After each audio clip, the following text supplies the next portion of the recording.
Morning students, question number 13 है ये। Suppose the spheres A and be in exercise 1.12, जो इसमें हम लोगों ने स्फीयर्स यूज किए हैं, हैव आइडेंटिकल साइजेस, उनके साइजेस बिल्कुल सेम है। अ third sphere of same size, same size क्यों बोला गया है यहाँ पे, उसका मीनिंग ये है कि सेम साइज इसलिए बोलेंगे ताकि चार्जेस जो भी डिस्ट्रीब्यूट होंगे वो इक्वली डिस्ट्रीब्यूट होंगे, है ना।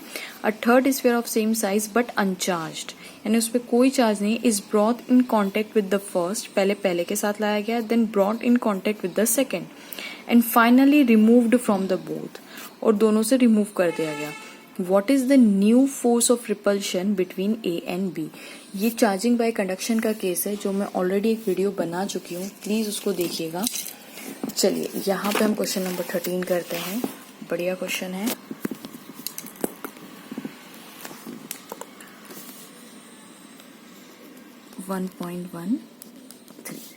देखिए उन्होंने क्या बोला हुआ है, जो हमारे पास क्वेश्चन नंबर 1.12 देख लीजिए, इसी में था ए और बी, ये हमारे पास आइडेंटिकल स्फीयर्स है। उन्होंने बोला है अभी आइडेंटिकल स्फीयर्स है, यानी रेडियस बिल्कुल सेम है।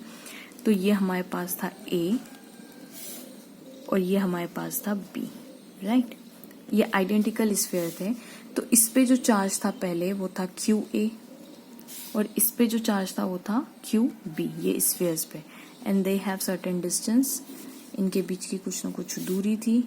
That distance is R which is equals to 50 centimetre, ठीक है।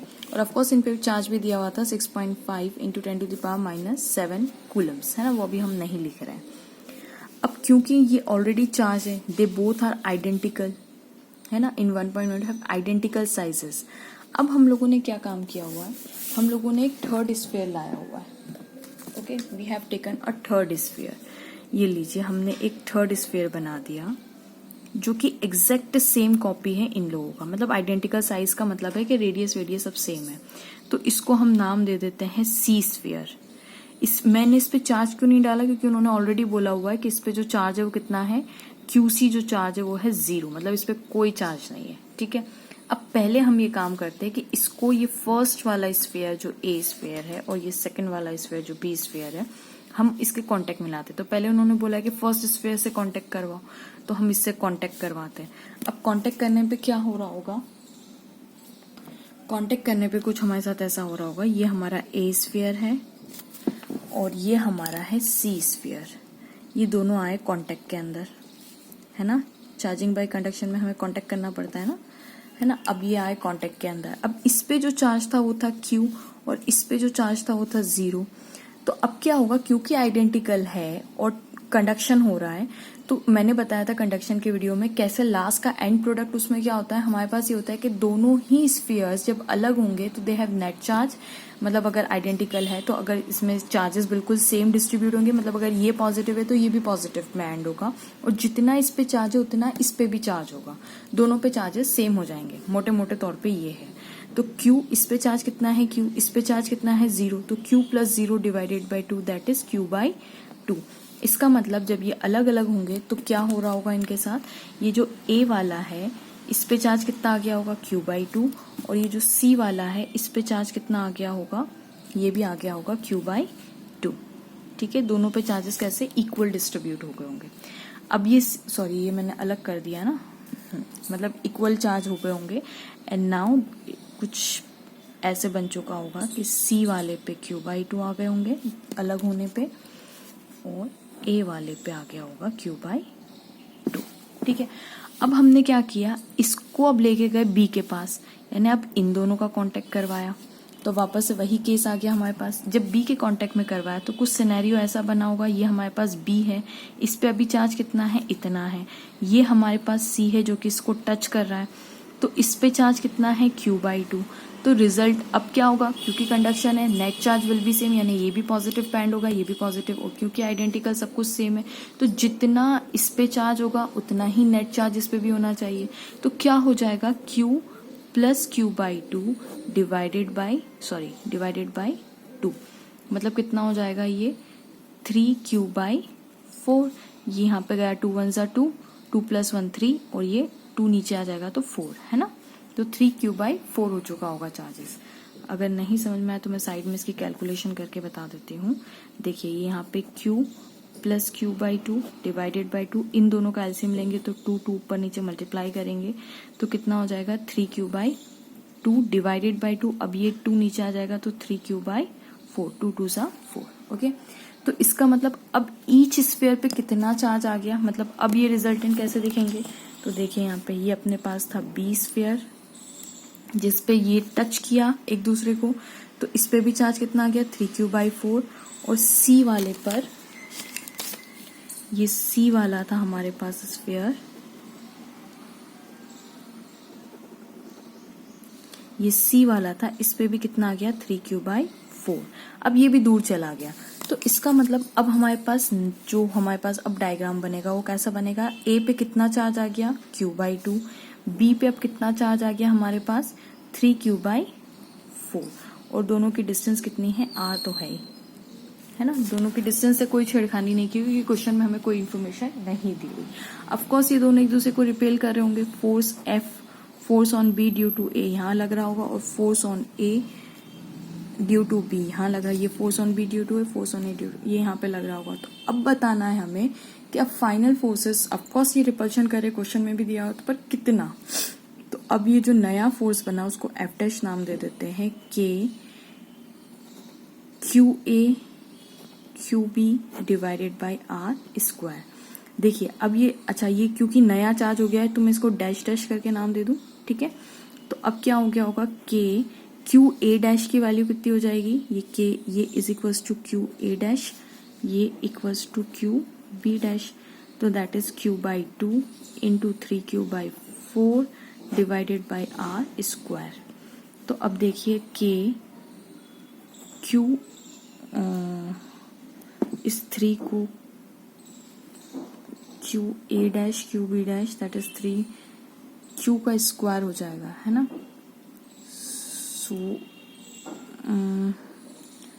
मतलब ये क्यू ए हो गया, ये क्यू बी हो गया, so now we have Q into Q that is 3 by 8 divided by are square. ठीक है, अब मुझे बताइए कि पहले जो हमारे पास चार्ज थे वो कितना था, दोनों सेम ही थे, जिसको हमने क्यू ए क्यू बी अलग अलग नाम दिया था, पर चार्जेस तो सेम ही थे, तो ये भी 6.5 into 10 to the power minus 7, ये भी 6.25 into 10 to the power minus 7, जिसकी वैल्यू हमने कैलकुलेट की हुई थी, that is equals to 3 by 8 into, देखिए K into 6.5 into 10 to the power minus 7 था, और ये भी 6.5 into 10 to the power minus 7 था, divided by 50 into 10 to the power minus 2, क्योंकि सेंटीमीटर को मीटर में कन्वर्ट करना पड़ेगा, है ना, तो 50 into 10 to the power minus 2।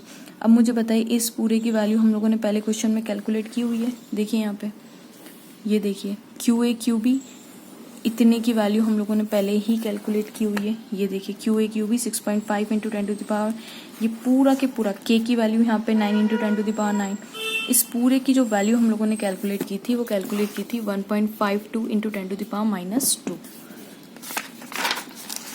बस अभी हमारे पास क्या नया आया है, एफ डैश जो आया है नया वो 3 by 8 into 1.52 into 10 to the power minus 2 newton आ गया है।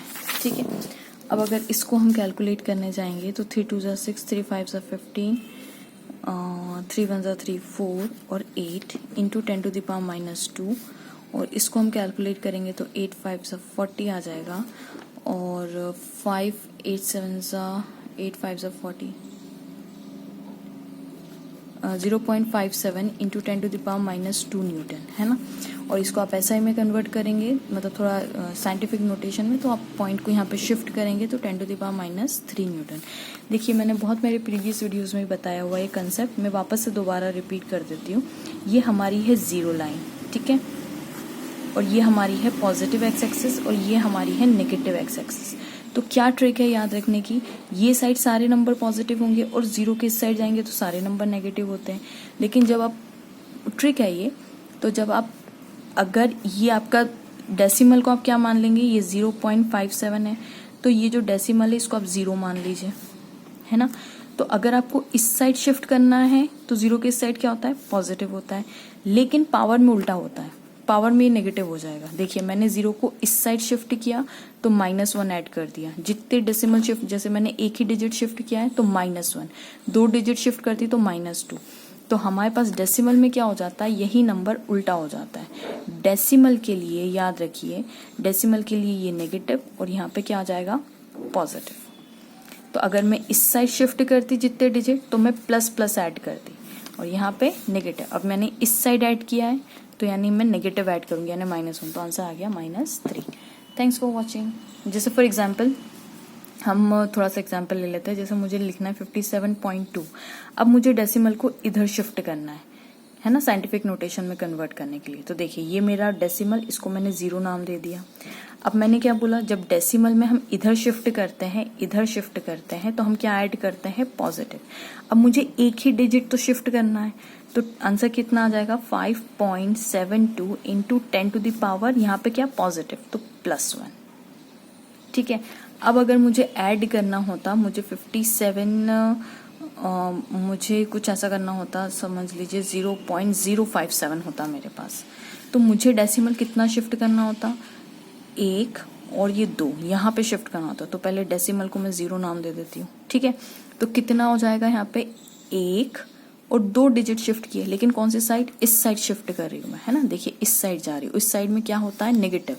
तो 1 और 2, तो 5.7 into 10 to the power -2 negative करना है। ठीक है, थैंक्स फॉर वॉचिंग।